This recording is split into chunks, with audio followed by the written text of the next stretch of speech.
அதுலலாம் நம்ம சாம்பிளிங் பார்த்துட்டு இருந்தோம். ப்ரீவியஸ் கொஸ்டின்ஸ்லயும் பார்க்கும்போது சாம்பிளிங் பார்த்துருந்தோம். இதுல சாம்பிளிங்ல பர்டிகுலரா ஒன் சாம்பிளிங் கேட்குறாங்க. இங்க டெலிபரேட் சாம்பிளிங் அப்படின்னு சொல்லும்போது என்ன அப்படின்னு பார்த்தீங்கன்னா, இதோட மீனிங் அப்படின்னு பண்ணா plan to act to work அப்படின்னு சொல்லலாம்.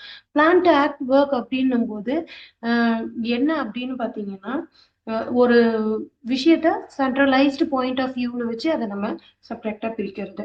ஓகேங்களா? இல்லைன்னா இப்ப ஏதோ ஒரு இன்சிடென்ட் நடந்துருச்சு, அதுக்கு ஏத்த மாதிரி பர்ஃபெக்ட் ஜட்ஜ்மெண்டல் கொடுக்கறது.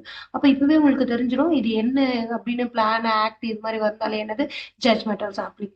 ஜட்ஜ்மெண்டல் சாம்பிளிங் என்னன்னு சொல்லுவோம், பர்பசிவ் சாம்பிளிங் சொல்லுவோம். இந்த பர்பசிவ் சாம்பிளிங்க்கு பாருங்க, இதுல பாருங்க, பர்பசிவ் சாம்பிளிங்க இவங்களே என்ன குழப்பி விட்டாங்க, ப்ராபபிலிட்டியா நான் ப்ராபபிலிட்டியா. டேம் ஷுர் நமக்கு என்ன தெரியும், நான் ப்ராபபிலிட்டி தான்.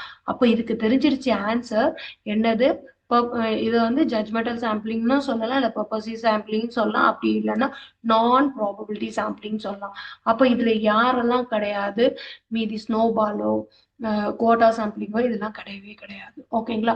அப்போ நம்மளோட இதுல ஆன்சர் என்ன அப்படின்னு பாத்தீங்கன்னா ஆப்ஷன் 4 தான். அப்போ டெலிபரேட். இந்த பாயிண்ட் எல்லாம் கீ பாயிண்ட்ஸ் எல்லாமே நீங்க பின் பண்ணி பின் பாயிண்ட்ல நோட் பண்ணி வச்சுக்கோங்க மெமரி நோட்ல.